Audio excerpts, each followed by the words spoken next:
dengan suara lantang, jangan golput, jangan tidak memilih, dan katakan kembali pada mereka. Itu seperti saya tanya, who am I? Siapa kamu? Kalau tidak memilih, artinya dia adalah abstain. Kalau abstain, artinya tidak punya pendirian. Loh, itu terserah saja. Kalau demokratis, kita tahu calon ada 3 sekarang. Jadi ya silakan. Saya lebih senang begitu. Saya ajarkan anak-anak saya, lebih baik saya tahu kamu di sana, saya di sini. Jangan belagak di sini, tapi bilangnya mata-mata di sana.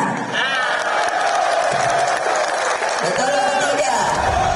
Kalau Bang Hensat mengatakan Bu Mega adalah salah satu tokoh penjaga demokrasi sampai saat ini, Bu Mega, Bang Masinton juga menantang siapapun yang katanya mengerahkan kekuatan untuk aksi intimidasi di pemilu itu untuk menghadapi dirinya. Langsung menghadapi dirinya. Menghadapinya ini akan dengan cara apa, Bang Masinton? Jadi itu adalah komitmen beliau ya. Komitmen beliau untuk menjaga kewarasan kita bersama-sama mengelola bangsa ini. Tidak boleh ada perilaku semena-mena.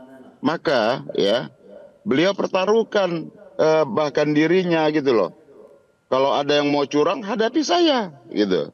Itu kan sebuah sikap jelas ya, agar kekuasaan jangan menggunakan cara-cara yang intimidatif, cara-cara yang semena-mena. Apapun ya, mengelola kekuasaan ini selain diatur oleh hukum formal, perundang-undangan, juga ada etik dalam kekuasaan itu. Etika itu adalah bagian dari hukum yang ya itu adalah sebagai koridor kita ya untuk tidak menabrak aturan sana sini. Contoh, saya kasih contoh, jika kita ada di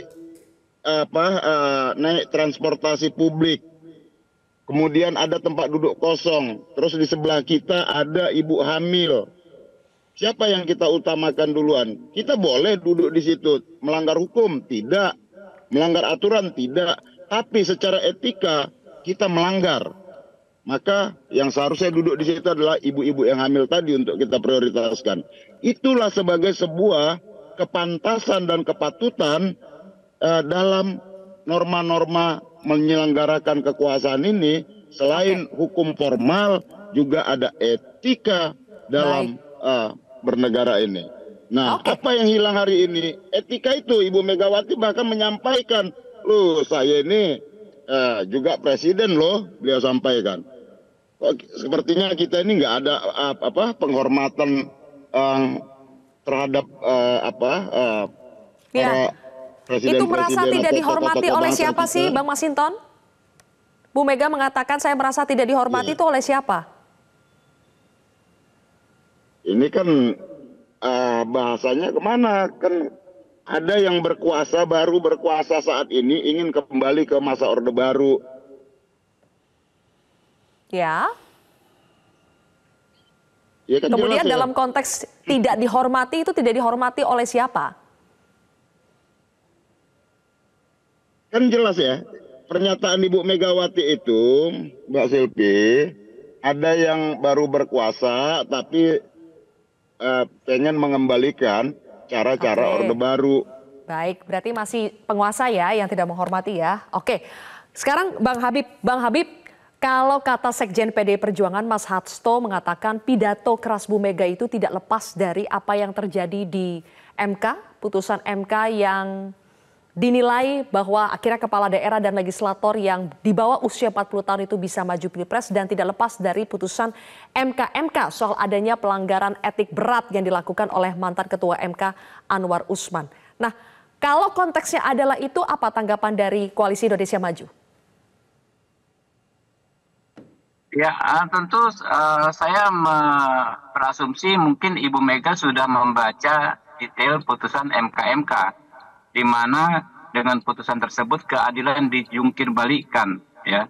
Bagaimana mungkin lembaga yang harusnya menegakkan etika membuat putusan yang menurut saya jauh dari etika. Menghukum orang telah membuka ruang intervensi tanpa membuktikan, tanpa menunjukkan, tanpa adanya saksi, adanya intervensi tersebut. Ya, ini udah berkali-kali kita sampaikan. Tapi mungkin pada akhirnya Ibu Mega juga disosialisasikan soal putusan MK-MK. Sehingga benar mungkin yang disampaikan Pak Hasto, ya, bahwa Ibu Mega khawatir ya melihat lalu menyampaikan pidato seperti tadi, karena merujuk putusan MK-MK yang memang sangat bermasalah dalam konteks penegakan keadilan maupun etikanya. Oke, baik.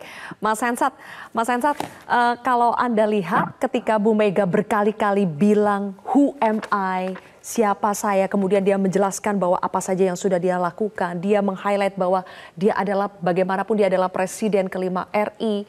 Apa yang ingin disampaikan Bu Mega dalam konteks itu ketika dia juga bilang saya tidak dihormati?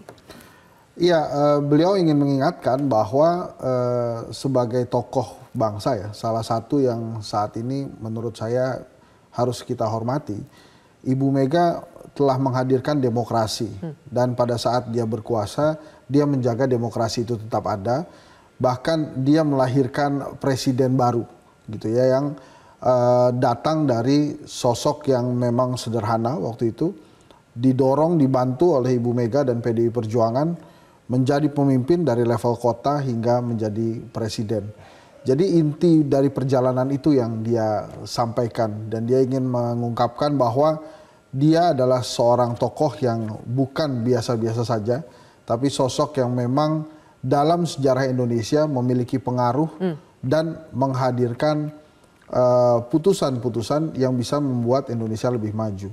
Maka dengan disampaikannya ini ada kekecewaan, makanya tadi saya katakan ini kekecewaan yang sangat besar baik Ibu Mega sebagai seorang perempuan, sebagai seorang ibu maupun sebagai ketua partai, bahkan dia menyebutkan beberapa jabatan politik itu. Jadi menurut saya justru menunggu bila ada tokoh-tokoh bangsa lainnya ya yang juga bersuara sama seperti Ibu Mega untuk menjaga supaya demokrasi kita tidak lari kemana-mana dan demokrasi kita ini bisa menjadi pijakan yang tepat untuk pembangunan bangsa, sehingga pada saat ada yang salah-salah atau kurang tepat, tidak on the track, itu bisa ditegur. Jadi mudah-mudahan nanti ada tokoh-tokoh bangsa yang bicara bukan hanya dari figur politik, tapi juga bisa dari tokoh agama, bisa dari akademisi, tokoh masyarakat dan lain-lain. Baik, kalau begitu terima kasih Mas Hensat, pakar komunikasi politik, kemudian juga Bang Habibur Rahman, Wakil Ketua Umum Partai Gerindra, dan Bang Masinton Pasaribu, politikus PDI Perjuangan sudah bergabung bersama kami di Prime Time hari ini. Jelajahi cara baru mendapatkan informasi. Download Metro TV Extend sekarang.